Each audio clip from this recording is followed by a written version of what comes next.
Okay, so before our lovely pizza lunch, we talked about the CW transmitter and the single sideband. Well, AM and single sideband turn out to be the same transmitter. And all that stuff, but really only difference was the CW transmitter just simply turned on and off the RF. Single sideband, or AM, changed the amplitude of the RF. And the third way that we can modify our RF is by changing its frequency and or phase. Phase, frequency are kind of together. So the last little bit we're going to talk about transmitters is FM. And we just want to start with talking about the transmitter kind of as a black box and a little bit about FM itself. So FM means that the frequency of our transmitter varies with our modulation. So I think we're all familiar with, you know, good old conventional FM repeaters like HM and whatnot here. And you push the button and you talk. Well, the key is when you push your PTT, if you don't modulate at all, in other words, it's silence, the transmitter stays right dead on frequency. So in the case of, if you're listening to the HM repeater, 147.06 megahertz, if it's silent, the repeater is putting out 147.06. But as there's audio, and the audio could be from somebody talking or the controller talking or a tone or whatever the case may be, as soon as there's any modulating audio, the frequency is actually shifting above and below 147.06, back and forth ever so slightly. And in our what we call our communications bands, it will actually shift as much as plus minus 5 kilohertz. Okay. So we say 5 kilohertz deviation. Well, 5 kilohertz deviation is actually 10 kilohertz because it can go 5 kilohertz above and 5 kilohertz below. But we always say 5 kilohertz deviation, and that really means plus minus 5. So really the output, the frequency, if you can carefully measure the frequency of the repeater, when it's silent, when there's no modulating audio at all, it will be on 147.06. But as there's modulating audio, as there's people speaking and noises and squawks coming over the repeater, it will vary as much as 147.065 or 147.059, whatever, plus or minus 5 kilohertz. I'm not gonna, it's too much to think about after lunch, but it will vary in frequency, and so that's the other thing we can do. I mean, we can turn the carrier on and off like we did for CW. We can vary the amplitude of the carrier, which we did for AM, and single sideband is just a group of the AM family. But now we can change the frequency of it. And we're not changing it a lot. We're just changing it a very slight amount. Like, you know, out of 147 megahertz, we're changing it plus or minus 5 kilohertz. So it's a very small percentage change, but it's enough that we can detect it. So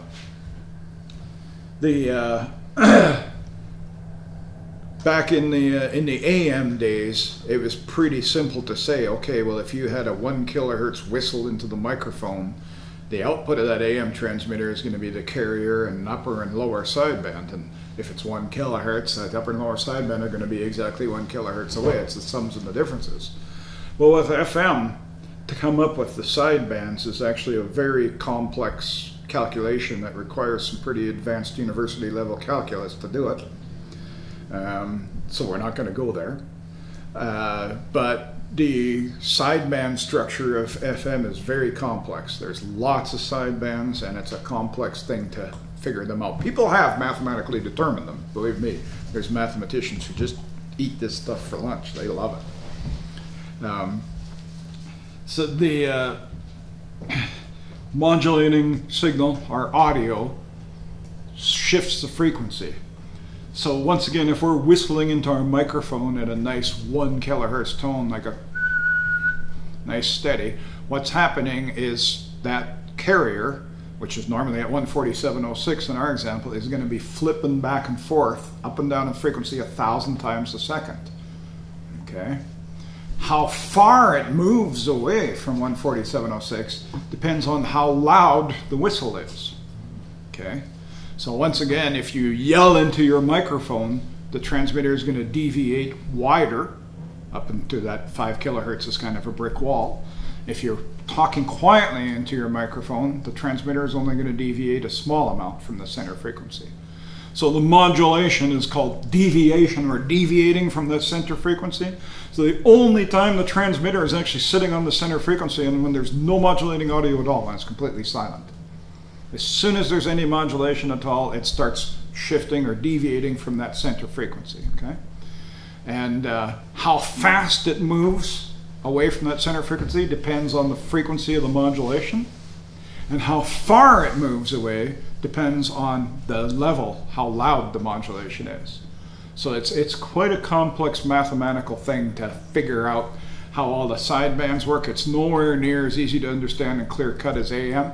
It's just, suffice it to say, there's a hell of a lot of sidebands and they're complex. Okay? And because there's a hell of a lot of sidebands and they're complex, it takes up a much wider bandwidth. It takes more spectrum to put an FM signal through than it does a single sideband or even an AM signal. So for example, on the 20 meter band where we can only run 6 kilohertz bandwidth, you can't run FM. You can't put voice FM in 6 kilohertz bandwidth. It requires much more than that. So really the only HF band that we have that we can run FM on is the 10 meter band, because we're allowed to go to, I believe, 15 kilohertz on the 10 meter band. I can't remember my regs that well. It might even be 20 kilohertz, but we can go wide on the 10 meter band, but all the rest of the HF bands are not wide enough to do FM. So you will never hear FM signals on 20 meters or 40 meters or 80, okay? It's just simply because we don't have the bandwidth to do it there. You will hear FM, and yes, there is FM 10 meter repeaters on 10 meters. Very, very high part of the 10 meter band, 29.8. There's 10 meter repeaters. And I know I can consistently hear the one on the on the Empire State Building in New York has a 10 meter repeater, and it comes in here quite often. FM. So it's kind of neat. You've heard that recently? Yeah, it's quite often. At very top of the 10 meter band, 29.89 to 29.99 or something, is where the FM repeaters are. And the FM repeaters are coordinated continent-wide, because you can go, all over the whole continent with your repeaters, so it's interesting. I always wanted to put up a 10 meter repeater here at the site, but the duplexer is a little difficult to build because it's huge, the size of this building. Anyways, when we talk about FM, just some basic definitions. We talk about deviation, and I've already said deviation is this characteristic of we're actually sliding the frequency up and down around the center frequency. Center frequency is one definition. Center frequency is the frequency the transmitter is on with no modulating audio. In the case of our example, 147.060, when it's completely silent, that's what the transmitter's sitting on. It's not deviating. As soon as there's audio, it deviates. It moves up and down, slides up and down, if you will, from that frequency. There's some mathematical numbers to be done, and on the bottom of page 9-7, chapter 9, page 9-7, there's something called modulation index. Okay? And the modulation index is just a ratio. It's a ratio of the modulating frequency to the deviation. So in other words, if I'm whistling that 1 kilohertz tone, and that 1 kilohertz tone is deviating our transmitter 5 kilohertz, my modulation index would be 5. It's just a ratio. Okay? MI, modulation index of 5. Now, you might ask why that's important. Why do we give a shit about a modulation index? And it, once again, I don't want to go into heavy mathematics and all that, but the modulation index turns out to be a really interesting number, because at certain modulating indexes, the carrier goes down to 0 and all the energy is in sidebands. And it's very, very strictly determined that at a modulation index of 2.4, your carrier disappears. So if you can take and put, say, a 1 kilohertz tone into your transmitter, and you turn up your mic gain, and if you could somehow watch your carrier, and you can watch your carrier quite easy, you can take another receiver, put it into sideband mode, so it's just showing a carrier, and if you can turn your mic gain up until that carrier disappears completely, you have a modulation index of 2.4, which means you have a 1 kilohertz modulating tone. That means your deviation is 2.4 kilohertz. So it's a mathematical way to get a really accurate measurement of the deviation. And this is how test equipment works. You can buy an FM modulation meter, and they're using this mathematical equation that's all written in stone, this modulation index, and they're simply doing fast math to say, oh yeah, okay, you're deviating 3 kilohertz or 5 kilohertz or whatever the case may be. It's just a calculation. So the modulation index is just a ratio of that modulating frequency to the actual deviation. And at certain modulation indexes, the carrier goes to 0. So that's an interesting thing. 2.4 is the most popular one, but there's a whole list of those. And if you're a mathematician and you like advanced calculus, look up Bessel null functions. Yep, Bessel is the mathematician who discovered and wrote most of this stuff.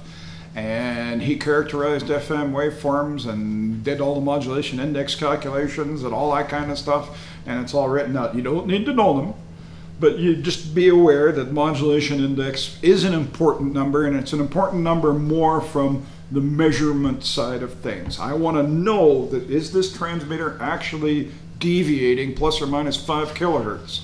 And I need an instrument to measure that. Well, these things are very complex. You just can't hook up a scope and look at it. Doesn't work that way. You can't hook up a spectrum analyzer and work at it because there's a million sidebands. It just doesn't work that way. You need some way of determining what the modulation is, and this modulation index in combination with Bessel functions work really, really nicely.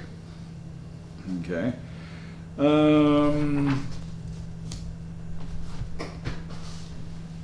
How much bandwidth does an FM signal take? I've already said it takes a lot more than an AM or a single sideband, but how much? And there's a rule of thumb out there called Carson's rule. Once again, without going through advanced university level calculus, you can calculate exactly how much bandwidth it takes, but some guy by the name of Carson came up with a really good approximation, and right at the very bottom of page 9-8, he came up with a little formula that is kind of a rule of thumb that gives us really, really close. Okay? So he says the bandwidth that we're going to occupy is 2 times the deviation plus the modulating frequency. So you see that right at the very bottom of 9-8? And so, for example, on the HM14706, how much bandwidth does it take? Well, the deviation we know is plus minus 5 kilohertz, so that's 5 kilohertz.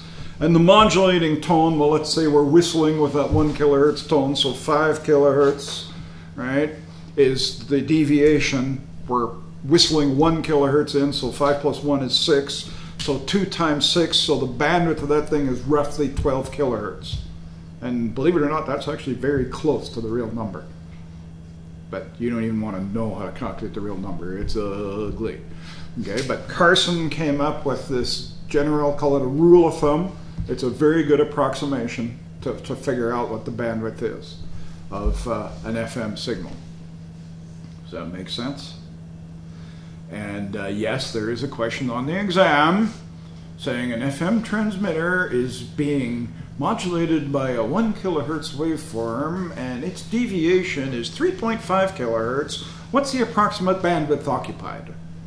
And so it's up to you to remember Carson's rule is to add those 2 frequencies together, the modulating frequency and the deviation, multiply them by 2, gives you a very good approximation of the bandwidth.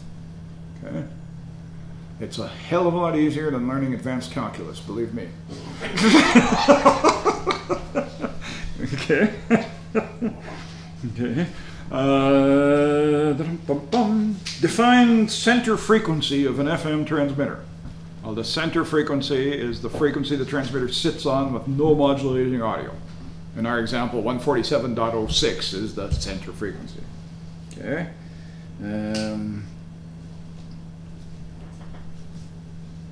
talking about the FM transmitter as a box again.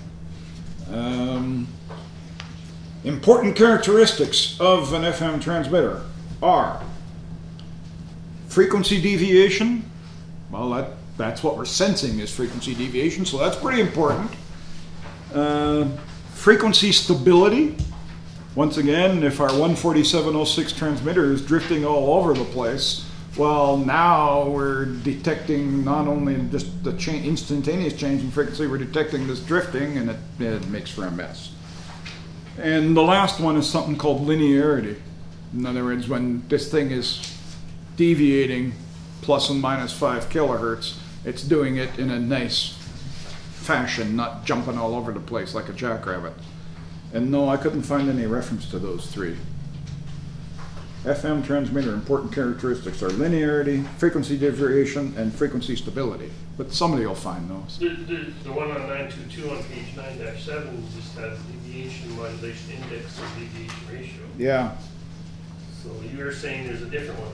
Yeah, it's just, you know, the question on the exam is something to the effect of 3 important characteristics of an FM transmitter are. You know, and the answer is linearity, frequency deviation, and frequency stability. Okay, and like I say, I couldn't find an exact reference to this in the book, but then I haven't read it cover to cover either. So, and so far nobody's come up with it, so maybe I... Linearity, frequency? Linearity, frequency deviation, and frequency stability. Stability. Okay. We talked about that modulation index thing and how modulation index could be used with a measuring instrument to actually measure FM transmitters. There is a question on the exam about that. Something to the effect of how does an FM deviation meter work? And the answer is it detects a carrier null and multiplying the modulating frequency by modulating index. Yeah. Bandwidth calculations, we already talked about. Carson's rule is a really handy, pretty simple little rule for figuring out the bandwidth of an FM signal. And they will throw a question on the exam, much like I already mentioned. Oh boy, we're going to skip that one for now. An offshoot of frequency modulation is phase modulation. Frequency modulation means we're directly changing the frequency of our carrier.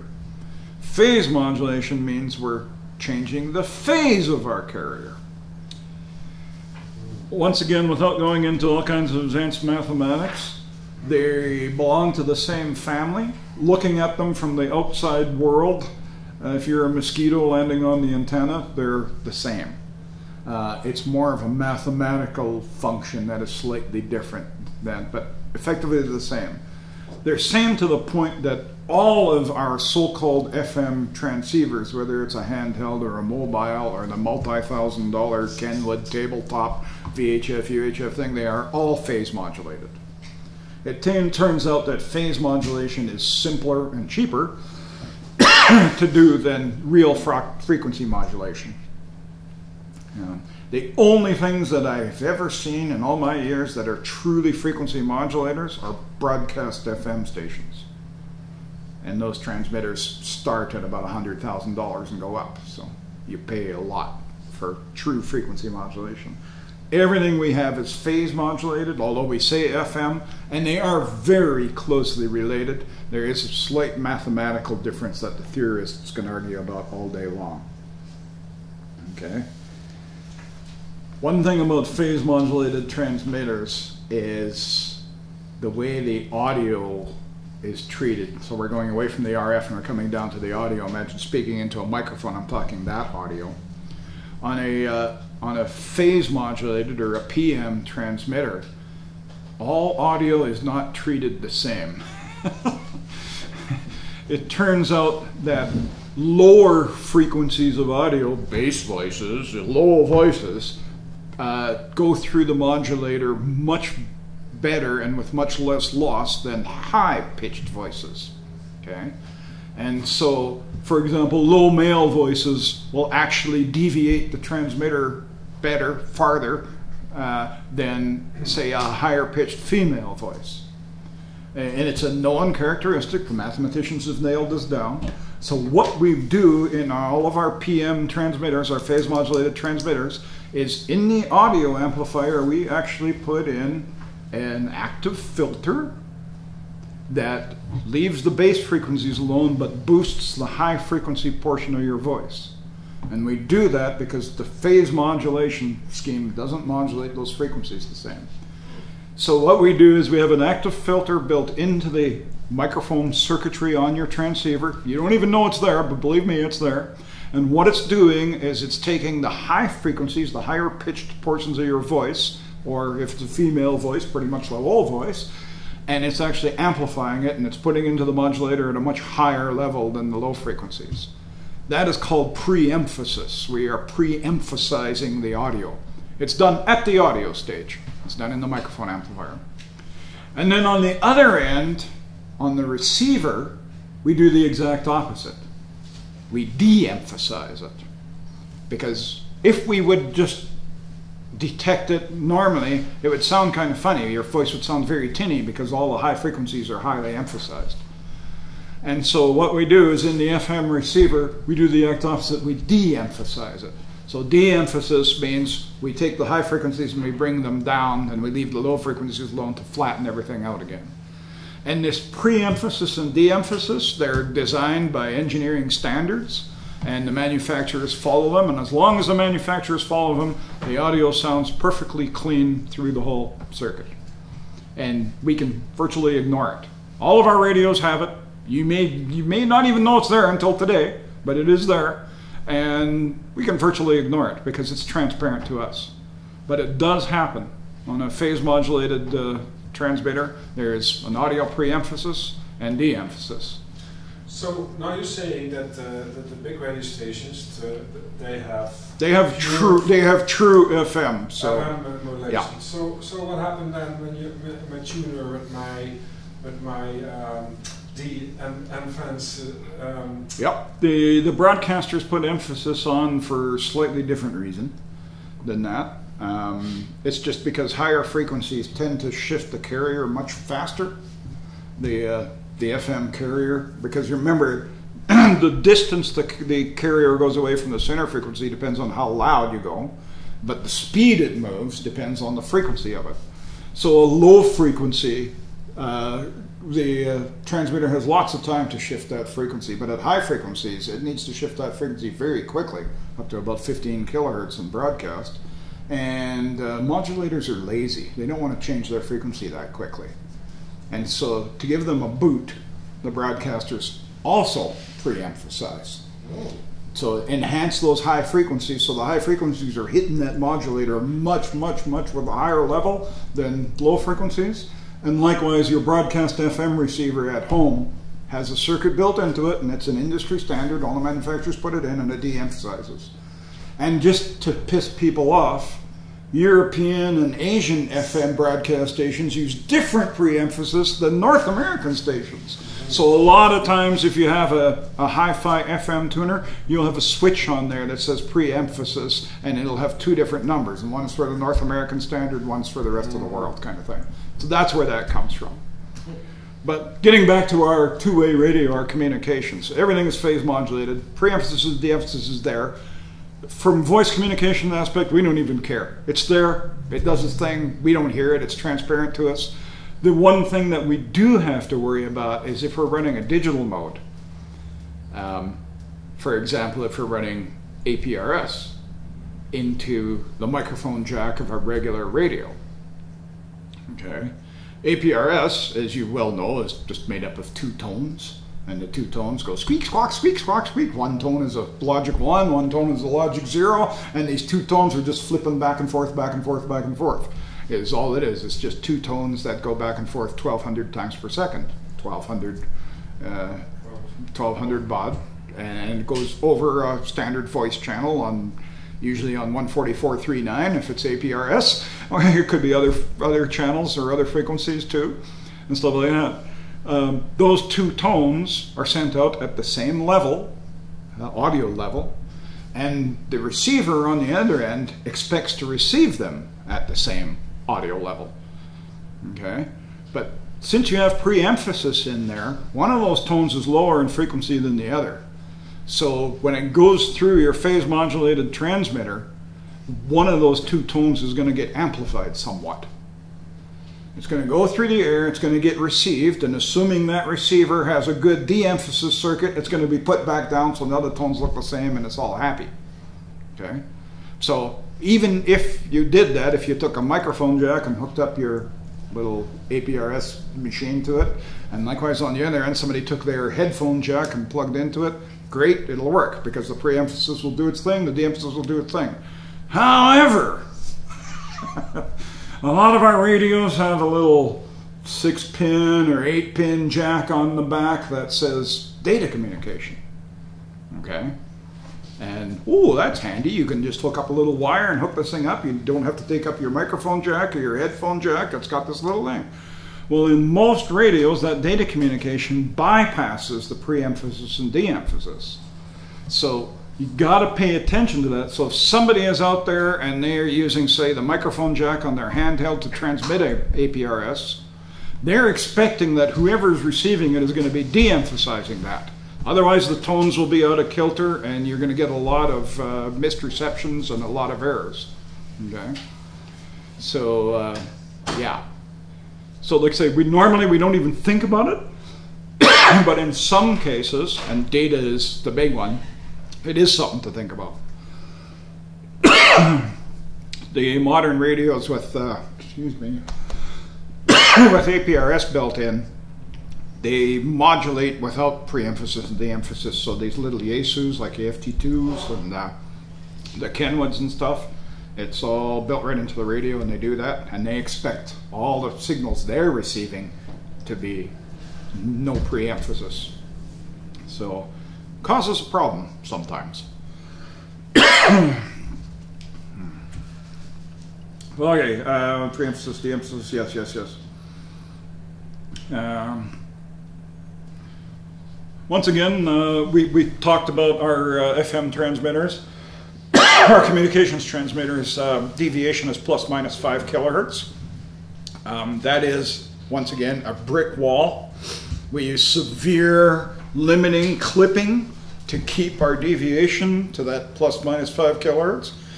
Since the sideband structure of FM is so complex, by deviating just a little bit over 5 kilohertz, we're increasing our bandwidth by a factor of like 4. So we can get really wide and start interfering with other services really quickly if we over-deviate or over-modulate an FM transmitter.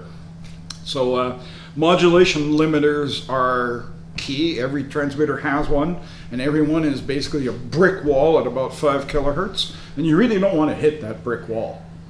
So once again, FM transmitters, just like with single sideband transmitters, we use things like voice compression, speech compression to keep our dynamic range of our voice good and tight, but yet we don't want to hit that limit.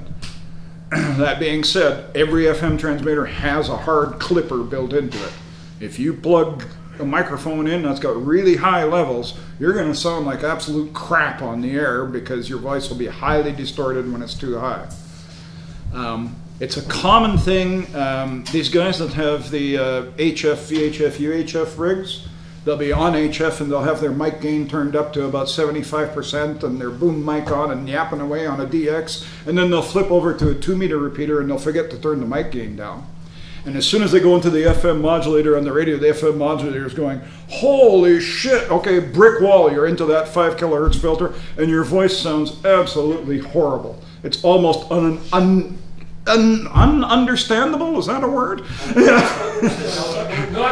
And then you get on the air and you say, can you turn your mic gain down? And there's about 15 seconds of silence and the guy comes back and his voice is perfect, okay? And that's what's happening, right, Mitch? Yeah, I do. Okay. More common than I usually use the compressor. Yeah.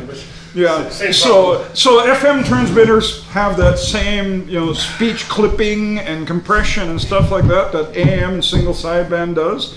The audio processing is much more popular on AM and single sideband, mostly because of the DX aspect of it. I mean, when you're working a local repeater, does your audio quality really matter that much? Well, as long as people understand what you're saying. But it is an important thing. So like I say, so our transmitters have that 5 kilohertz thing. It is a brick wall. It's clipped. You don't want to go there. So you want to watch your microphone levels, your deviation levels, all that kind of fun stuff. Once again, all that regulation, that clipping and limiting and compression is all done actually it's done in the microphone and the audio stages of the transmitter. It can be done in the RF stage, but it's really complex and really expensive to do it in the audio stage. It's really cheap and easy to do it in the audio stage, but once you get up into the RF, when you're getting up close to the transmitted frequency, it gets difficult and expensive. Can be done. Military does it, but then the military has unlimited money. Are there advantages to doing it in the RF end? Not really. They just do it because? It's just so much simpler to do and to manage and to control in the audio stages that why would you go through and do it the other way? I mean, there may be some very specific cases where it's better to do it in RF, but for the, I honestly, I can't think of any case that you would do all your RF limiting and clipping and everything in the RF domain. That's just crazy. Once again, if you do hit that 5 kilohertz brick wall, those things, of course, you get, you know, increased distortion. And I think most of us may have heard at least one station on here at one time doing that, where they bring their HF rig on to 2 meters or 70 centimeters and forget to adjust the mic gain. Yeah. Okay, going through, we've been talking about FM transmitters kind of as just a black box, and we're not going to go much farther than a black box. On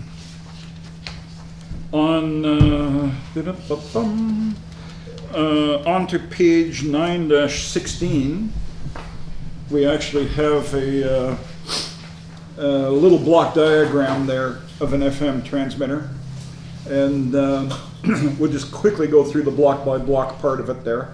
It's figure 9-19. Down in the bottom left corner there, that funny looking D-shaped thing is a microphone, and it goes, the microphone goes into obviously an audio amplifier, and they just have a block there called mod. That's the modulator.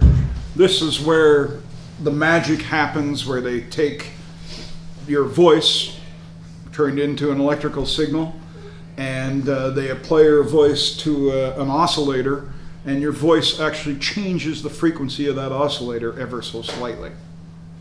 So when there's no audio, the oscillator is running at a fixed frequency. As soon as there's modulating audio, the frequency of that oscillator starts sliding up and down a little bit. In other words, we're doing FM.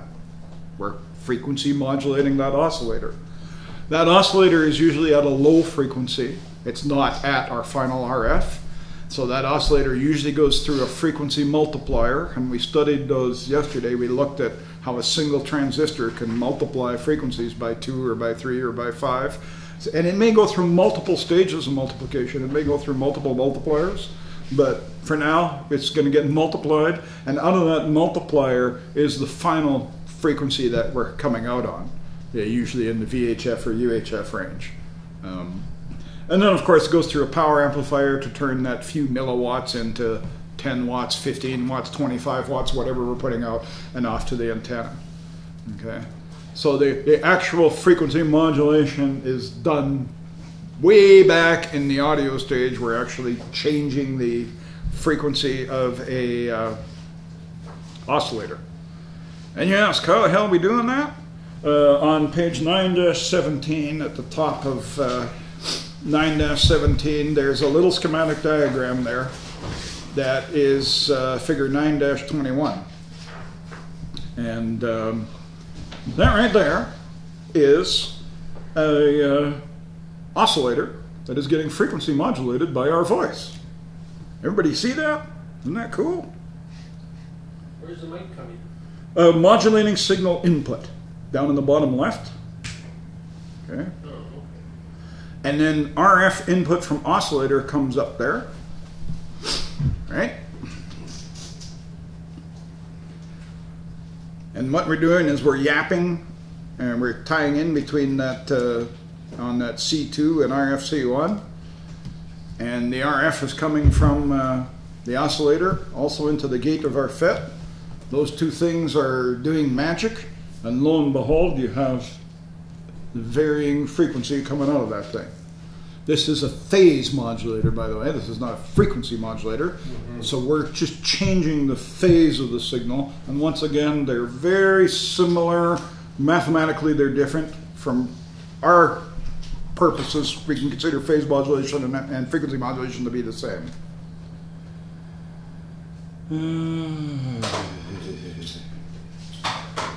So the phase modulator, basically, what you're doing with our modulating signal is we're changing the tuning of that RFC1 and C2. That is a little resonant network. And by applying our modulating signal to that, we're changing the tuning of that network ever so slightly, which is changing the phase of our RF signal going through the transistor, or the FET in this case, and off to the outside world. Hopefully that makes a tiny bit of sense anyways. What am I saying? Oh, yeah, okay. Okay, everybody got a pen? I'm going to throw some numbers at you. This is a question on the exam. Oh. Okay, I'll read the question several times because it's a little hard to gather the concept of what they're asking here. What is the frequency deviation for a 12.21 megahertz reactance modulated oscillator in a 5 kilohertz deviation, 146.52 megahertz FM phone transmitter? You're going, what the F are they talking about? I lost it. Okay, let's just back up a minute. Go back to the block diagram on page 9-16 where we have modulator, oscillator, multiplier, da-da-da-da-da. Okay, got that? So they're giving us some numbers. They're saying we have a 12.21 megahertz reactance modulated oscillator. So they're telling you that the oscillator in that block diagram is 12.21 megahertz. Okay, so we know that the center frequency of that oscillator is 12.21 megahertz. That's one number that they gave us. Another number that they gave us is, this is a 146.52 megahertz transmitter. So we know that after the multiplier going into the PA, our frequency is 146.52. Is that all right? Everybody got that so far? So that means that multiplier is multiplying 12.21 times some number to come up with 146.52. What's the number? Well, 146.52 divided by 12.21. Okay, that's the multiplication standard. 12. Okay, so we know that that multiplier is 12 times, so go ahead and write 12 times on it. Okay, now we go back to the other number they gave us. They said, what's the frequency deviation? I'm going to read the whole question again now. So the question is, what's the frequency deviation for a 12.21 megahertz reactance modulated oscillator in a 5 kilohertz deviation, 146.52 megahertz FM phone transmitter? So the last number is 5 kilohertz. So we know that the 146.52 is deviating 5 kilohertz. So what is the deviation of the oscillator? It's 5 kilohertz divided by 12. And the answer you should get is about 416.7 hertz, I hope. Mitch is calculating it. Oh yeah, Yeah, 0.41. Yeah, but you're Yeah, but that's kilohertz. So it's 416.6667 or something like that hertz. Okay. So there they threw these numbers at you in a very confusing way, and simply by going back to the block diagram and figuring out what the hell they're talking about, it's not that difficult of a thing. So sorry, the 5, so when we did the 146.5 divided Yep. by the 12.21 megahertz, Mhm. that 5 that we came up with, what did you call that? That's the, okay, I'll read the whole question again. It said, what's the frequency deviation for a 12.21 megahertz reactance modulated oscillator in a 5 kilohertz deviation 146.52 megahertz FM phone transmitter? So they're telling us that the 146.52 is deviating 5 kilohertz, which means that our oscillator is got to be deviating 1/12 that amount. So 5,000 divided by 12, 5,000 is 5 kilohertz. 5,000 divided by 12, I think, is about 417. Yeah, well, 400, yeah, Yeah. 416.666. Yeah. Okay. That's an exam question. For us, number, the 5,000 divided by 12? Yep. What was it? 5,000 divided by 12 is 416.7. Well, 416.666666, so 416. 416 and 2/3, yeah. Yeah. 416 and 2/3. So, That's hertz. yeah, and that's hertz, yeah. So that means in that case, our little oscillator is only deviating 416 hertz, but after you go through the multiplier, it's deviating 5,000 hertz, 5 kilohertz. Isn't that just the most fun you ever had? That Very is just funny. ridiculous. Yep. But what they're trying to do here is they're trying to make sure you have an understanding that the frequency multiplier in an FM transmitter is a really important thing. And by the way, this is the little block diagram is perfect. Every modern radio does it that way. The modulation takes place on some low frequency oscillator and then it gets multiplied. And 12 times is actually a really good number because a lot of commercial radios use 12 times. So, you know, they've picked a pretty good example here. And like I say, and what they're trying to drive into your brain is that in an FM transmitter, that FM modulation is done at a lower frequency oscillator because it's much easier to design, much less expensive to do it down there. And then we just multiply it up. Multiplier circuits are easy. 1 or 2 transistors and you can multiply by 10 times. It's easy. So it's easy and cheap. And is that 416 plus and minus, or is that? That's plus and minus, yeah. When we say 5 kilohertz deviation or 400 hertz deviation, that's plus minus. So actually you're deviating twice that much. Okay, but it's just the way we refer to it. Okay, yeah, so when they say 5 kilohertz deviation, that's actually plus and minus 5 kilohertz deviation, which is really 10 kilohertz overall. And just Okay. to solidify one thing, the block diagram you're referring to is 9-19. Okay, just making sure. Okay, yep. It's a pretty simple little block diagram, but you know, when you read these questions and you go, what the hell are they talking about? You know, if you can put it, you know, that picture of that block diagram in front of you, it's not so bad. You can actually figure out what they're talking about. And the thing is, this is the kind of questions they do. They'll throw these bizarre terms and numbers at you, and you really just got to sit down and go, okay, what are they talking about? What does this mean? Go back to the block diagram level. It's about as simple as you can get, and start filling in the numbers, and it's really not so bad in the end. Pay attention. Yeah, pay attention, that works, yeah. What question number is that on the test? I actually don't have it. 5005. Oh, there he found, there you go. Pardon me, what? 5511. They don't have the question bank in front of them. Okay, I'm just gonna read through.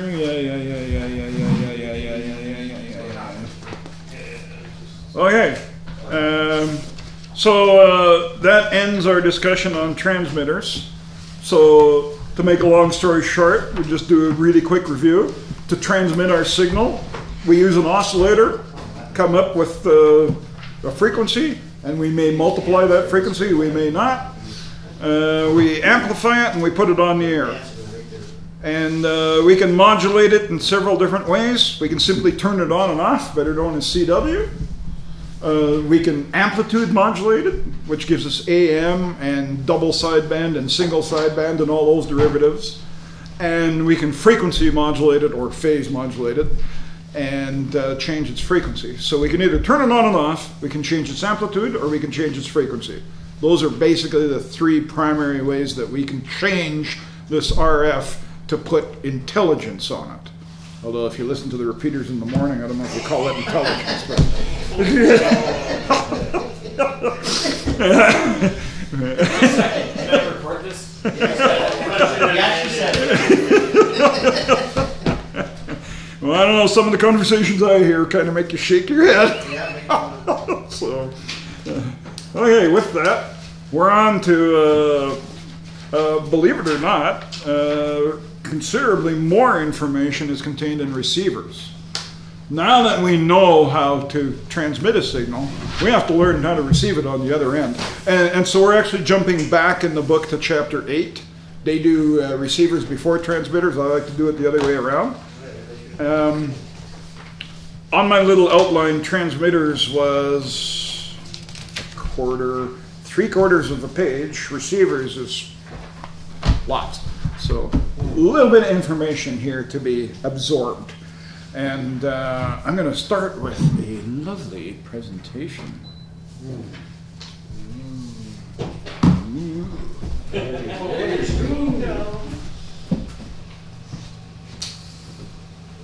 Now don't fall asleep. Is that a challenge?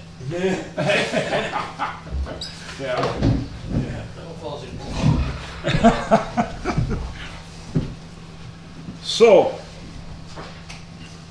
receivers, a magic box. So we know how to transmit RF, we know how to generate it using oscillators, we know how to multiply that frequency up, we know how to modulate it with AM or FM or just turn it on and off for CW. At the other end, obviously, we want to receive this. So we start with a receiver as just a black box. It's a box that we connect an antenna or an aerial to, and hopefully we have some sort of transducer on the other end, typically a loudspeaker, so we can hear what's going on. So we just start at this black box premise. So a couple of definitions about this black box. Sensitivity is just simple measurement of how well we can detect a weak signal. Okay, and in practical terms, receiver sensitivity is usually measured by the voltage on the center pin of the antenna connector in it, and a voltage of 1/1,000,000th of a volt or 1 microvolt is actually a pretty strong signal. So we're talking very small voltages. Okay, so sensitivity is just a measure of how well it detects those weak signals. Selectivity. Once again, if we tune to one particular frequency, we're only interested in that frequency. We want to reject all the others. And so that is called selectivity. We want to select one frequency, ignore everything else until we tune our dial to it, right? So selectivity is a measure of how well we reject other nearby signals, okay? Stability. Once again, when you tune to a specific frequency, it would be really nice if your receiver actually stayed on that frequency, it didn't drift all over the place. So stability is just a measure of how well the receiver remains on the desired frequency. The next sentence in this is a little interesting. Stability relies on mechanical strength, feedback components, and temperature. Mechanical strength? Feedback components we could understand. Oscillators use a frequency determining element in the feedback. If that element tends to drift a lot, well, the frequency is going to drift. So we like to use temperature compensated crystal oscillators so we get those frequencies right on. Temperature, we talked about temperature, how crystals varying in temperature actually change their frequency and stuff, so stable temperature is a good thing. But mechanical strength? Of the crystal. Yeah, you're partly right.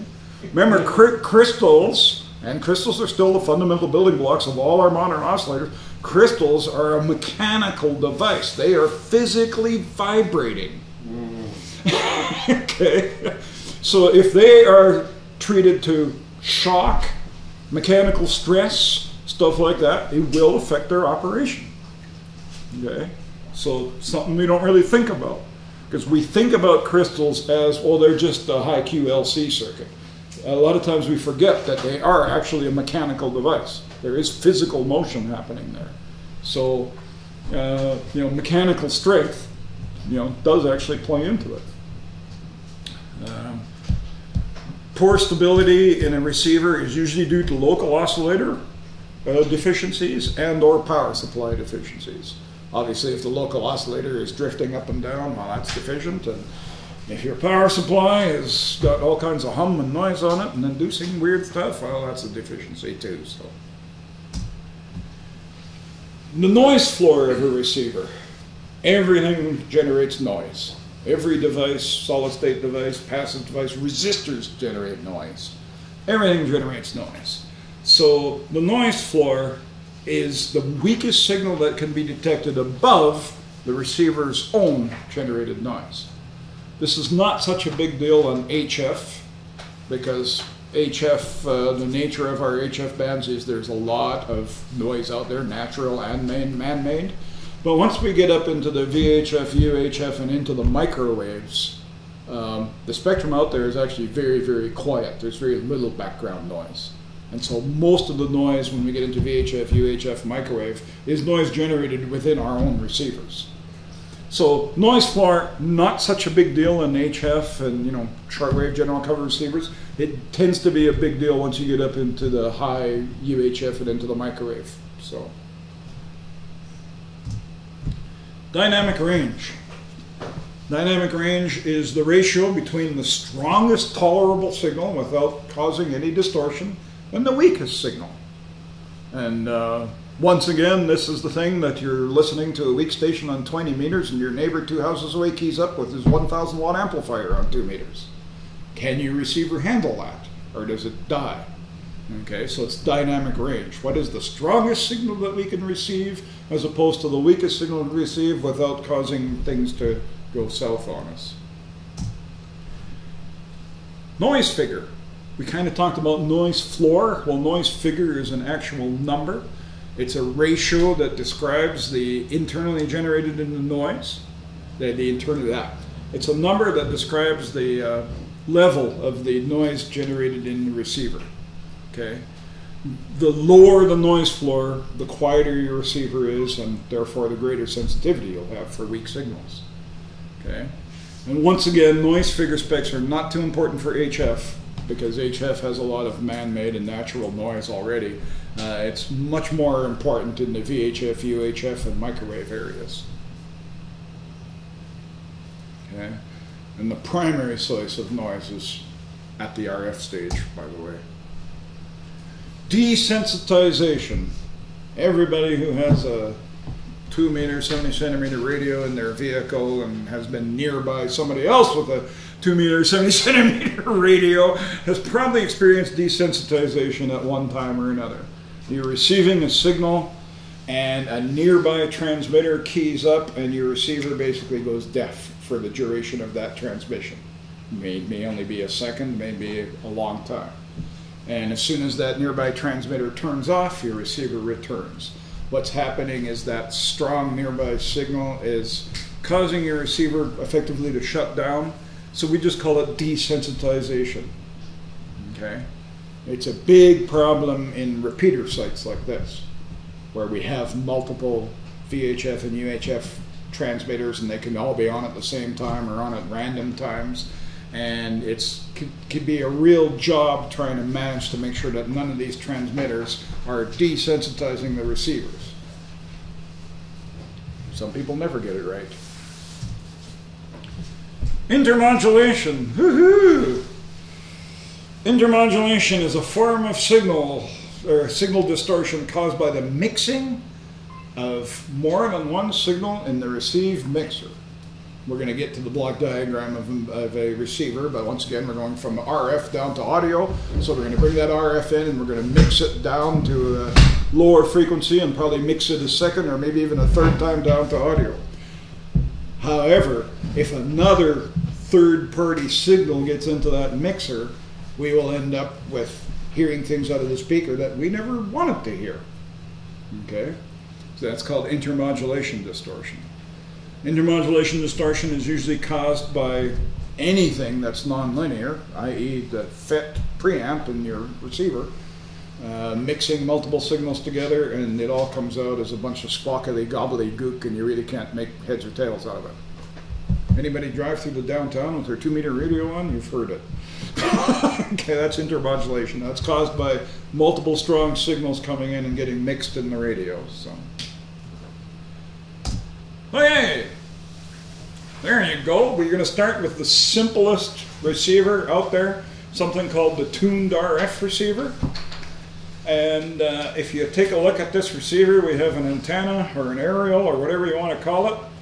And we come down to a frequency selective network made up of a 2.13 millihenry coil and a 30 picofarad capacitor. And from that frequency selective network, we go into a diode. That's just a regular diode. And then that diode, we go into an audio frequency amplifier and out to a loudspeaker and da-di-da. Isn't that just amazing?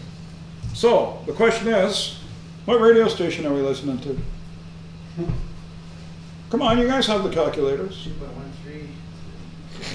2.13 millis, Henry, 30 picofarad capacitor. Come on, what's the frequency of resonance? Come on. 1 over 2 pi square root of LC, right? Yeah, come on, come on.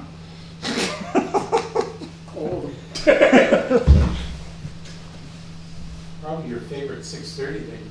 I don't know, might be. You have to calculate it. And don't forget the millis and the picos and all that kind of stuff. They're important. Because on the exam, they will give you 4 answers.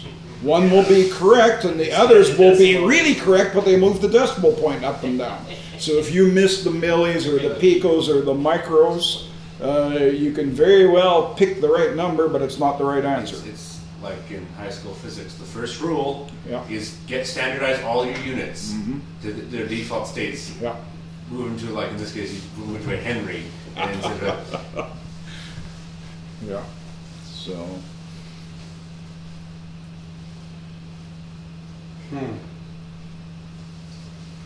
So remember that 1 over 2 pi root LC? So the first thing you want to do is multiply the L times the C, and don't forget the millis and the picos. Then you want to take the square root of that result, and then you want to multiply it by 2, and then you want to multiply it by pi, and then you want to do 1 over that, and you'll have the proper answer. How many zeros in a pico? Pico, 12. 10 to the minus 12. I picked that on purpose. Don't feel this problem always stops the class dead in its track. For all the years I've taught this, I throw this up on the board and everybody goes, ah! And it's not a difficult calculation, it's just using the frequency of resonance thing, but... Yeah.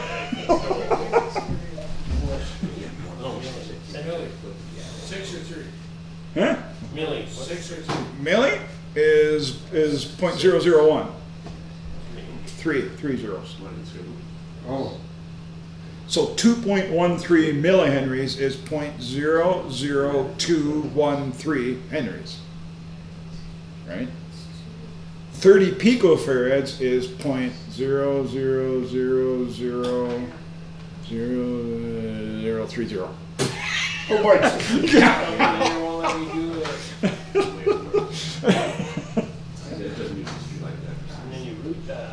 So it's great. So you get to take a break for 5 minutes while they fight over this.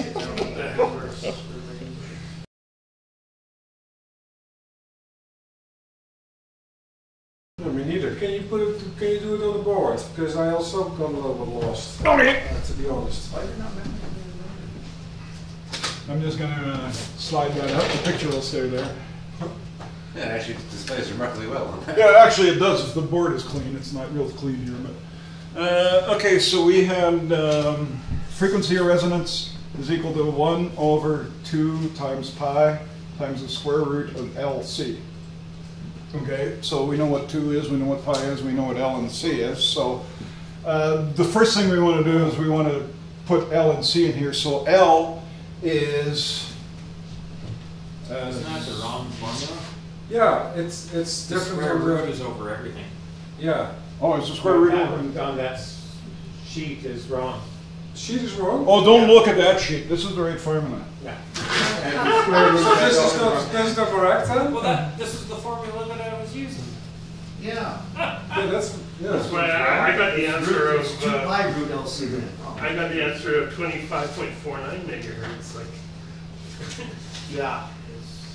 No, you gotta take the square root of 1. 1/2 pi root LC.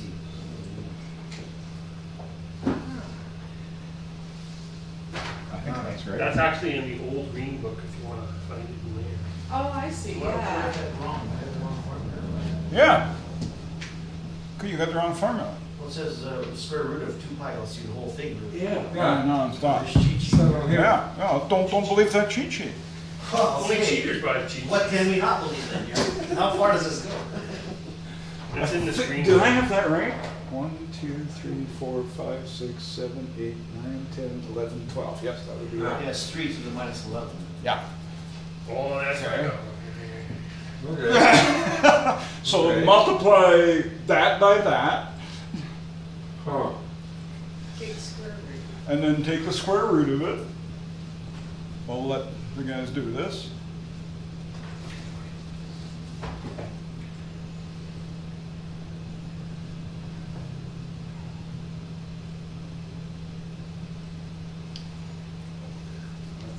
Okay. So then you take the square root of that and you come up with some number. And then you, with that result, multiply by pi. If you don't have a pi, just multiply by 3.14. That'll get you pretty. 4, 1, 5, 9, 2, 6. Yeah, well, it's 3.14. And then multiply again by 2. Yeah, see, 6 by 2, 8, 6 by 2. Okay, and so that'll solve that bottom number. It's going to be some small number, but it will solve that bottom number. And then many scientific calculators have a 1/x to invert it. If you don't have a 1/x, add that number to a memory, and then clear your calculator and go 1 divided by memory recall. Mm-hmm. Okay? So that's 49.9. It's 29.607. 629, there you go. So this number here comes out to 2.528 times 10 to the minus 7. Is that right? Yeah. 629.6, right? 629. No, I mean, negative. 926.5702 is what my calculator gave me. I concur. Kilohertz. 629 kilohertz. Well, 629.926 kilohertz. That's a little lower, but I used to get the pi. Yeah, it depends on how many figures you use for pi. I went lost, so it's 629.607. So, so the question was, what radio station are we receiving? 629. Yeah, well, 630. 630 check. Yeah, okay, good enough. All talk and no action radio station. Okay. So the diode in there is a point contact diode, detector diode, point contact, detector, product detector, or mixer. You can use all of those terms because that's what it's doing. And if we think about this for a minute, we're receiving an AM signal. Remember, AM has a carrier and both sidebands in it. So if the person at 630 CHED has a nice 1 kilohertz whistle into the microphone, what we're going to be getting at that diode is we're going to get 630 kilohertz. We're going to be getting the carrier. We're going to get 631 kilohertz, which is the sum of the two, and we're going to get 629 kilohertz, which is the difference of the two. Right? So we have everything there. We have those 3 frequencies coming into this thing. Isn't that cool? That's because that's what the 630 CHED transmitter is putting out. It's putting out both sidebands and the carrier.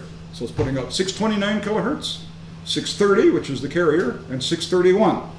Assuming somebody's whistling with a nice 1 kilohertz tone into the microphone. Those 3 are coming into those things. What happens when you mix them? You get the sums and the differences. So you have 630, 631, and 629. So you do the sums and the differences and the originals and all that kind of stuff. We're going to throw away the originals because we're not interested in the 600 kilohertz ones or the 629 or the 630 or the 631. We throw those away. We end up with 1 kilohertz coming out. We end up hearing the 1 kilohertz tone that the person had whistled into the microphone previously. Okay? So everything we need is right there. We simply select the frequency with our LC network, stick it into a detector, bingo. Basic crystal radio set. This is as basic as they got. We have an audio amplifier that goes to speakers with a strong 50 kilowatt station like 630 CHED. You don't even really need an audio amplifier. You can just hook up a pair of headphones and you'll hear it. So it can be completely passive. Okay. As I said, input to the mixer is the AM, the carrier, and both sidebands. Output of the mixer is, of course, the sums and differences. And ta-da! So just another picture of the same thing. All I've done is I've taken that diode and I've just replaced it with a block with a multiplication sign in it. Just a mixer. Remember, a mixer mathematically multiplies the frequencies together. And the magic result of that is sums and differences, well, and originals. Unless it's a balanced mixer, right? Left. Okay, so how do we go about receiving single sideband or CW? Because both single sideband or CW only have one frequency. We don't have that carrier that we can use to mix anymore. Whether it's a CW signal or a single sideband signal, we only have one frequency. We don't have that carrier to mix anymore to give us the audio product. So what we have to do is we have to artificially introduce the carrier back in. And we do that in our receiver with something called a BFO, or a beat frequency oscillator. So instead of relying on the carrier coming from our transmitting station now, we generate the carrier inside our receiver, a little oscillator in there called a BFO, or a beat frequency oscillator, that we can inject back. And in the case of single sideband, we'll inject it back about 1.82 kilohertz away from that sideband, and those will mix, and lo and behold, we'll get audio. In the case of CW, that BFO will re-inject at, oh, let's say 700 hertz away from the CW, and we'll get a nice 700 hertz tone. Most radios have a dial on them. It'll be labeled something like CW tone that you can turn, and it'll make your CW tone go high and low until it's nice pleasing, and all you're doing is you're varying the frequency of that beat frequency oscillator a little bit. In the case of a single sideband radio, you have a button that selects upper sideband, lower sideband. Well, what it's doing, it's setting the frequency of that oscillator either a little bit above the signal you're receiving or a little bit below the signal you're receiving. And then also on your single sideband, you'll usually have a knob, something called clarifier maybe. And all that clarifier does is it lets you vary the frequency of that BFO just a little bit so you can tune the voice in and make it sound as natural as possible. That makes sense? So for single sideband, the BFO is usually about 2.7 kilohertz, above or below. For CW, most CW operators really like 750 hertz tones, but that's really a personal preference. The manufacturer usually, by default, sets it to 750 hertz. Of course, you can change that. So it doesn't matter what tone you... Doesn't matter what tone. Take your pick. And like I say, BFO can usually manually be adjusted on the receiver, typically called CW tone or clarifier. Some marketing people come up with some fancier terms. RIT. RIT, receive incremental tuning, same damn thing. It's you know, the marketers have to make themselves sound different, right? So, well, we can't use that term. Okay, the BFO is typically coupled into the mixer with a transformer, and the reason is for isolation. Once again, oscillators like to live in their own little environment and not be bothered by other circuits and other things happening in the radio. So they usually transformer couple them to isolate the circuits. So that was the tuned RF. Tuned RF suck because they're like a barn door. So now we're going to go to something called the super heterodyne. Okay. And the super heterodyne is a little bit more complex, but this is getting much closer to what we actually use today. And of course we start with an antenna on the far left, and that antenna goes into some tuned circuits. And those tuned circuits are followed by an RF amplifier, little arrowhead shaped amplifier there. And that RF amplifier is followed by more tuned circuits. Now these tuned circuits are typically our good old-fashioned capacitors and coils arranged in an array, whether they're a pi network or something like that, that help us select the portion of the band we're in. And in most HF radios, to some extent VHF and UHF, but most HF radios, these tuned circuits are actually switched in and out by computer now, depending on what band you're going to. So for example, if you're in the 20-meter band, the tuned circuits will give you 20 meters and it will try and roll off most of the other HF spectrum. Okay. After the tuned circuits and the RF amp and it's the second tuned circuits, we go into that circle with an X. That is a mixer or a multiplier. And we inject an oscillator that we've built on board called the VFO, the variable frequency oscillator. And the variable frequency oscillator is our tuning knob for all effects. Okay? That is the thing that we can adjust to turn the frequency up and down. So once again, you get sums and differences coming out of that. The result of that will end up on what we call an intermediate frequency. We're not down to audio yet, we're still in the RF domain, but typically we're going to be a lower frequency than we were before. We may be down from the HF spectrum, say 14 or 15 megahertz, we might be down to something like 455 kilohertz, which is a really popular IF frequency. So it's still above the audio range, but it's, you know, well below what we're receiving. We amplify that IF, and the magic happens with all these filters that we talked about. You know, when you can go buy these plug-in filters for your HF rig and stuff. And in modern HF rigs, there's DSP filtering where you can, you know, build little shape diagrams and do this and that kind of stuff. All of that magic happens in the IF, in the middle of this thing where it says filters. So this is where you have your crystal filters and your Collins mechanical filters for $1,800 a pop, or your DSP software-based filtering. It all happens in this IF stage. And the reason it's done there is the IF is usually a fixed frequency. 455 kilohertz is a really popular one. And because it's at a fixed frequency, you can mass produce components at a reasonably cheap price. And so you can have good high performance mass produced components, and works well. After that IF frequency and all that filtering and fiddling around, whether it's mechanical or crystal filters or DSP, we don't particularly care. We go into another mixer, call it our second mixer, and the other mixer is injected with the BFO, another onboard oscillator, and finally the output of that mixer is actually in the audio range. We typically go through an audio amplifier of some sort and into a speaker or headphones or whatever we may be listening to. So here what we've done is we've taken the RF, and instead of going directly down to audio in one fell swoop, we have gone down to an intermediate frequency or an IF. Gives us the opportunity to fiddle around with that IF, to filter it, to amplify it, to do things to it. And then from there we've gone down to audio. So we've just kind of added a middleman, if you will. Okay, so just step down one thing.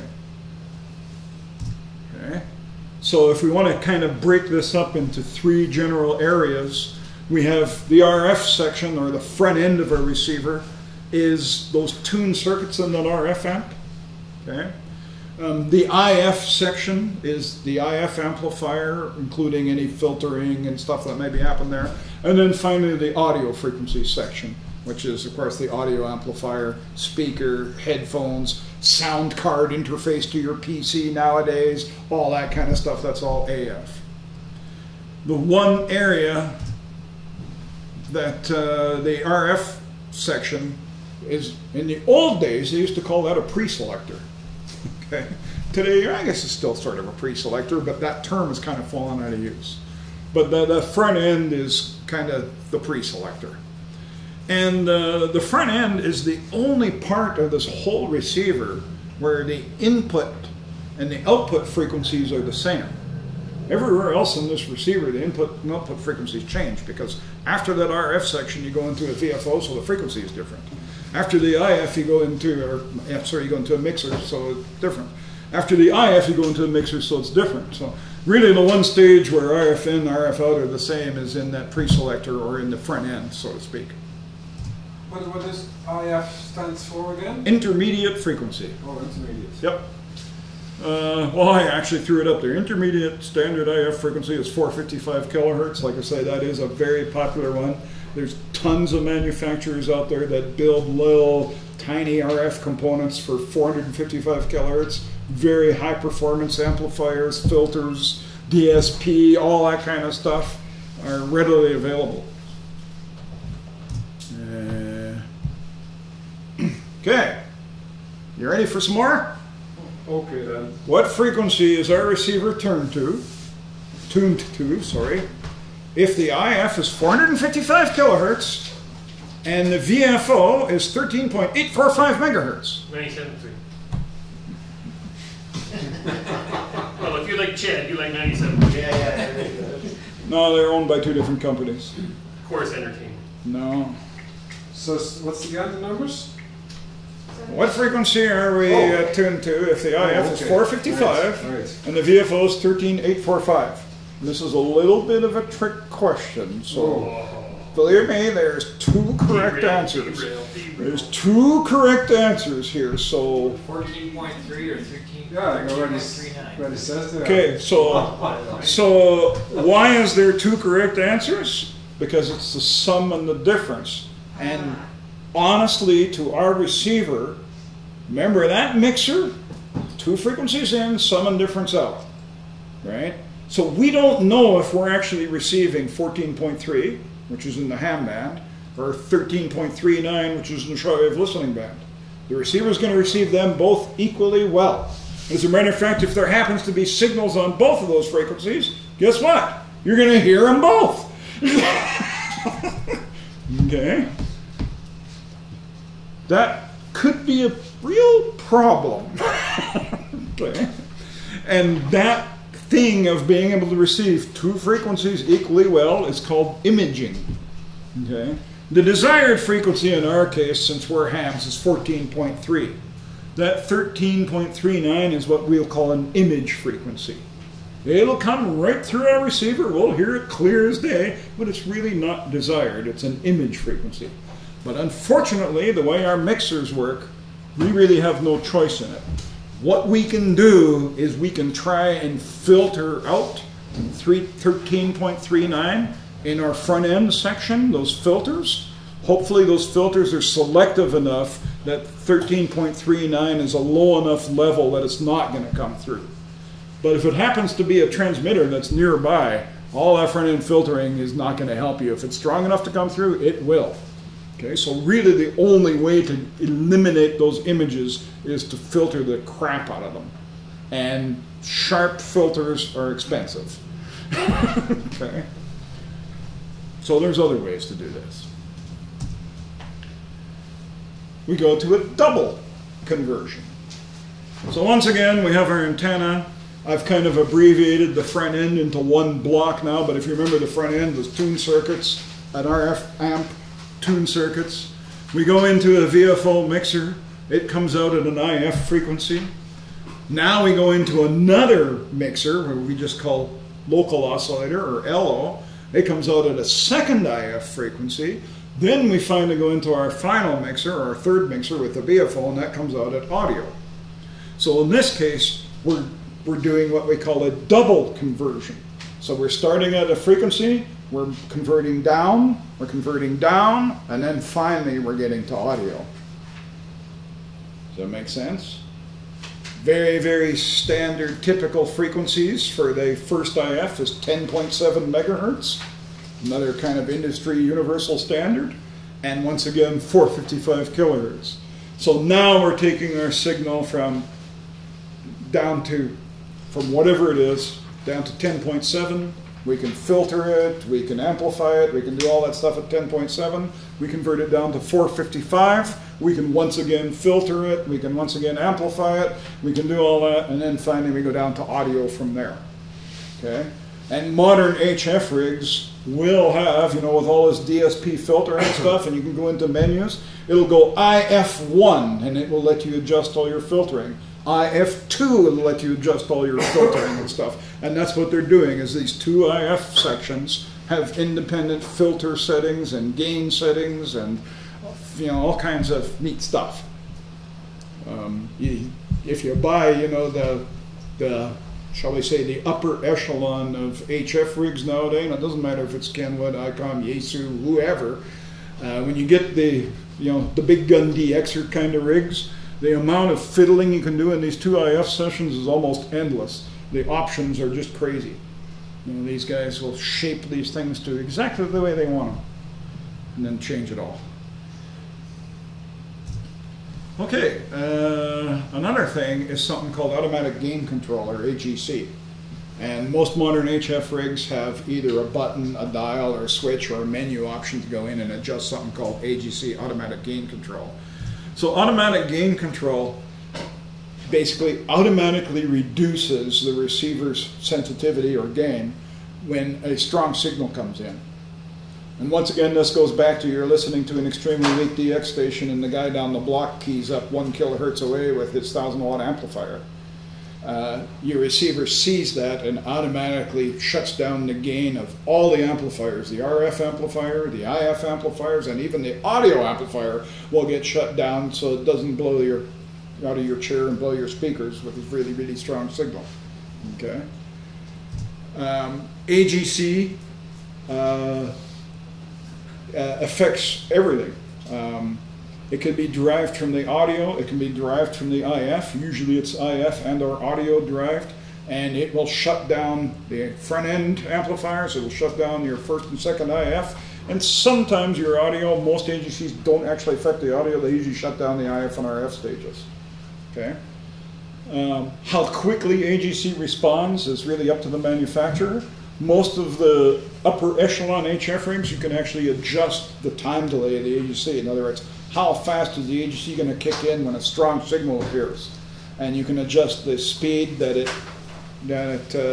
turns the gain down, and some of them you can even adjust how fast it comes back up. So you can adjust the attack, the delay time, the sustain time, all this kind of stuff, and it's usually done in touchscreen menu things and all that kind of stuff. So basic HF transceivers will typically have an AGC on-off or maybe no control at all. It may just be fixed. Okay. Okay, here we go again. What frequency is our receiver tuned to if the first IF is 10.7 and the VFO is 17.75? So once again, you add and subtract, and the answer is we can be tuned to either 40 meters or 10 meters. They're both valid frequencies. 7050 and 28450 are both frequencies. But now you notice that they're separated a lot farther than they were before. So we still have images, but because we've done this double conversion thing, the images are separated quite a ways. So if our desired frequency happened to be 7050, chances is our front end has filtered out 28 megahertz and it's so far gone that it will never be an image problem to us. But we still got to remember the image is there, it's just so greatly reduced that we can almost forget about it. Okay? Every super heterodyne receiver has imaging problems. That's just a given. So going to double conversion, we've moved those images so far apart from one another that now a bandpass filter in the front end can very easily take care of them. Until the guy sitting next to you runs a kilowatt on that frequency, right? They're always there. But for most purposes, we just forget about them. But they are always there. Another trick that HF rig people have done was that first IF, I said, is 10.7. Well, what they'll do is they'll put the first IF way up high above the HF frequency. For example, the first IF might be in the 60 megahertz range. Well, that means your images are now separated by 50 megahertz plus. And so that is so far gone that even the worst filter gets rid of them. Okay, so that's another engineering trick that they've done to improve the performance. And as time goes by, going up in frequency is not so as expensive as it was in the old days. In the old days, to go up above 30 megahertz was a major engineering cost and a huge cost, and nobody did it. That's why things like 10.7 and 455 became so popular. Lower frequency is easier to work with, easier to design, cheaper to construct, everything. Nowadays, with computer assist design and these things being built by robots, going up higher IFs is really no more or no less costly going to 10.7. So a lot of modern manufacturers, their first IF will be up way above the HF band, like in the 60 megahertz range or something. And they're doing that to get that image so far removed that image rejection is no longer even specified a lot of times, because it's so far out that it's negligible. Okay? Hopefully that makes it. FM. The only difference between an FM receiver and AM single sideband CW receiver is in the detector area. So we still have a front end, we still have a couple of IF conversions happening. It's just when we get down to after the second IF, we go into something called a discriminator. And almost universally, we use something called a phase lock loop, or a PLL, as a discriminator. And we'll talk at a little bit of length about a PLL. Oh boy.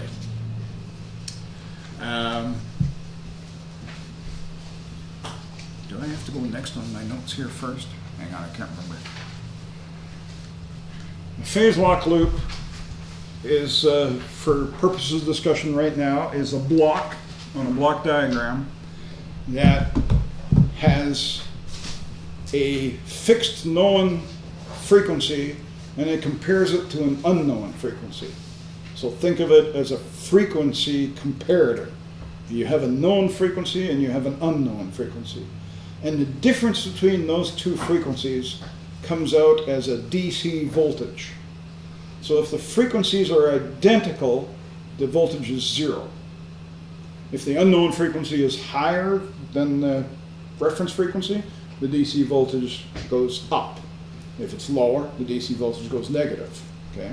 So if you have a stable reference frequency and you have a frequency modulated carrier coming in, what's going to happen is this phase lock loop is going to be generating an error voltage, because the error is the difference in frequencies, and that error voltage just so happens to follow the frequency deviation perfectly. In other words, your voice. Okay? To keep a phase lock loop simple. We'll talk a little bit more about phase lock loops before we leave receivers, but it's just a block that compares two frequencies, and the error between the frequencies is produced as a DC voltage, to keep it as simple as easy as pie.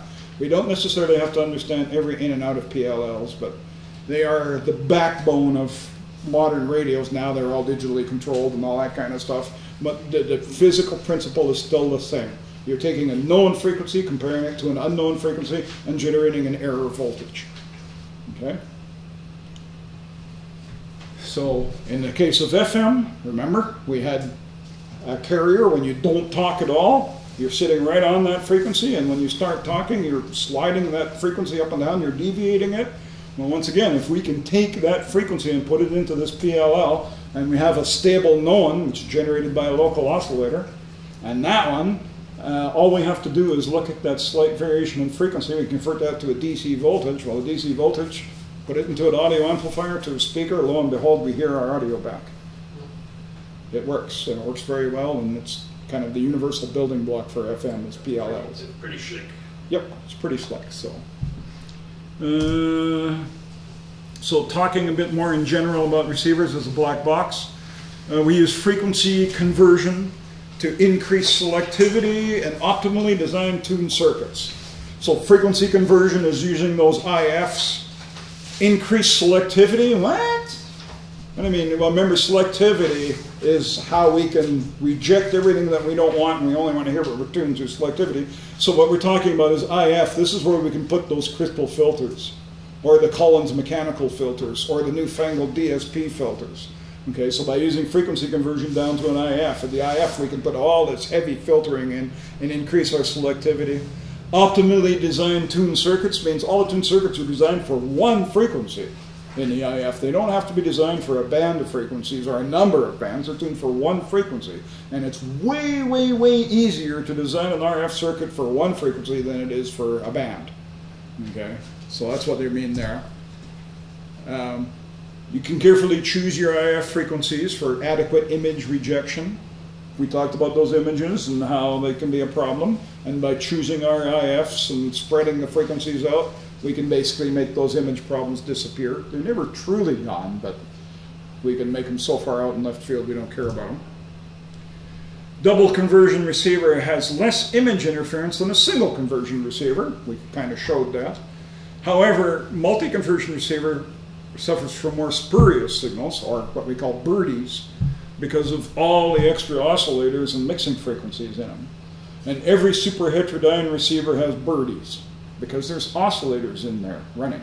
And remember, there's no such thing as a perfectly spectrally pure oscillator. If you're running an oscillator at 10.7 megahertz, there's going to be a 10.7 megahertz signal in that radio. And you can't get rid of it because it's in the radio. It's nothing that you can filter out. However, that oscillator is also on 21.4 megahertz and 32 point whatever megahertz, the third harmonic and stuff like that. So there's multiple oscillators. None of them are pure. There's going to be harmonics of them. There's mixers that are mixing all these sums and differences. Nothing gets completely wiped out. There's always a little bit of stuff behind. So every super heterodyne receiver is going to have birdies. And birdie is when you're tuning, you can have no antenna connected. You tune through it and boom, you have a strong signal, but it's just silent. It's just a signal. It's a birdie. You're picking up some of the internal oscillators or a product of a mix of oscillators inside your own radio. Okay. Good manufacturers, as part of the spec sheet, will actually have a little chart listing all the birdies in that radio. And the onus is on you as the purchaser to go and look at that list of birdies and go, oh, hang on, that birdie is right on my Sunday night net frequency. This radio is not for me. Because there ain't no fixing them. Okay? Without completely redesigning the radio, you can't change them. So something to keep in mind. Okay? Most of the manufacturers will list birdies, and most of the birdies are often God knows where country, but sometimes it's worth looking for them. Of course, all the oscillators in the receiver should be stable, obviously, to give us stability, frequency stability, and spectrally pure. In other words, we don't want a lot of harmonics. So there's a lot of filtering that takes place in receivers. You'll see an oscillator, and it'll be followed by a couple of filters just to make sure that oscillator is really clean and pure before it goes into a mixer. In a super heterodyne receiver without an RF amplifier, the input to the mixer stage has a variable capacitor in parallel with an inductance. The variable capacitor is this is a question on the exam. In a superhet RF, or in a superhet receiver without an RF amplifier. So we don't have an RF amplifier in the front end. The input to the mixer has a variable capacitor in parallel with an inductance, okay, a tuned network. The variable capacitor is used for antenna tuning. In the old days, every receiver had an antenna tuner knob on the front. Nowadays, I don't think anything exists like that. So. Why'd they do away with that? Because people don't know how to use it. So broadband amplifiers, automatically computer switched filter circuits now, all that kind of stuff. There's really no need for it anymore. But some vintage old receivers still have an antenna tuning knob adjustment on them. So. IF amplifiers improve selectivity because, once again, that's where you can stick, our expensive crystal filters or mechanical filters or DSP filters and all that kind of stuff. RF amplifier gain should be enough to overcome noise generated in the first mixer. The RF amp helps to improve receiver noise figure, and the RF amp also determines the image rejection ratio. Okay, let's just take that one apart. So the RF amplifier mixers, by the way, are you put these frequencies in, you get frequencies out. Well, the frequencies come out at a much lower level than they went in. There's loss. So we need to amplify them to make up for those losses. So the RF amp in the front end of the radio is meant to amplify the RF signal up high enough so that when you go through that very first mixer, that VFO, when you come out, you still have usable signal level. Okay? The RF amp helps to improve receiver noise figure. Well, yeah. If you're amplifying the signal and the noise of the receiver stays the same, well, your signal to noise ratio is now better, so it does. But the last one is also interesting. The RF amp also determines the receiver image rejection ratio. We talked about these images. They're always there. So how the hell does the RF amp determine the rejection ratio?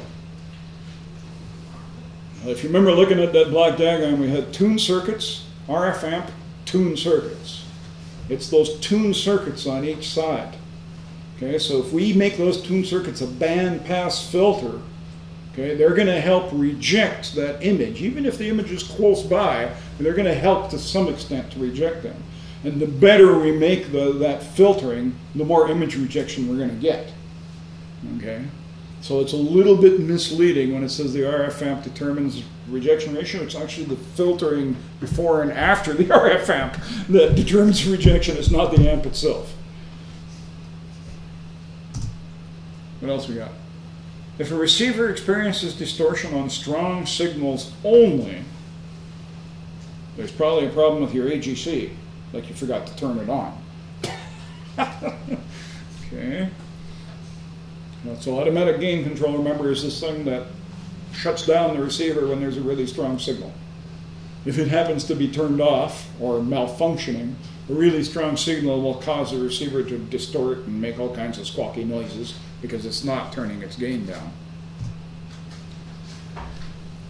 Oh, pop quiz. I like pop quizzes.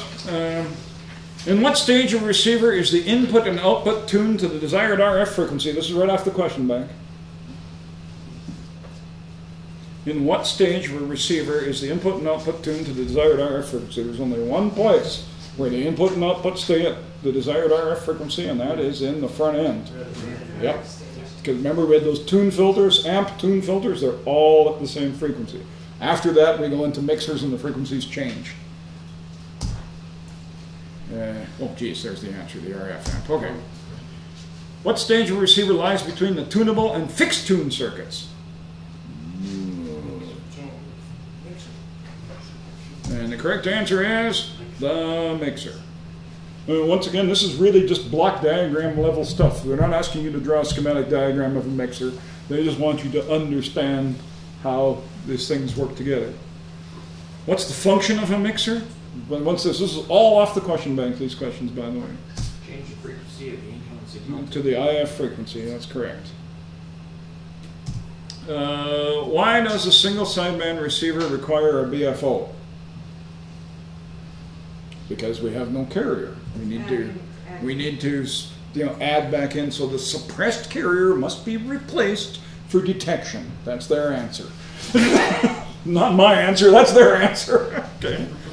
Which two stages in a super heterodyne receiver have input circuits tuned to the same frequency? RF in the first mixer. RF in the first mixer is the only two stages that have same frequency. Yeah. So he's finding them. You're finding them in the question. Or you're just reading it off the sheet, right? Yeah, it does. Yeah. In a good receiver, good quote unquote, where is most of the noise produced? And most of the noise is produced is in the RF amp and the mixers. Mixers are notoriously bad. You can argue the speaker. Well, the speaker makes a lot of noise too.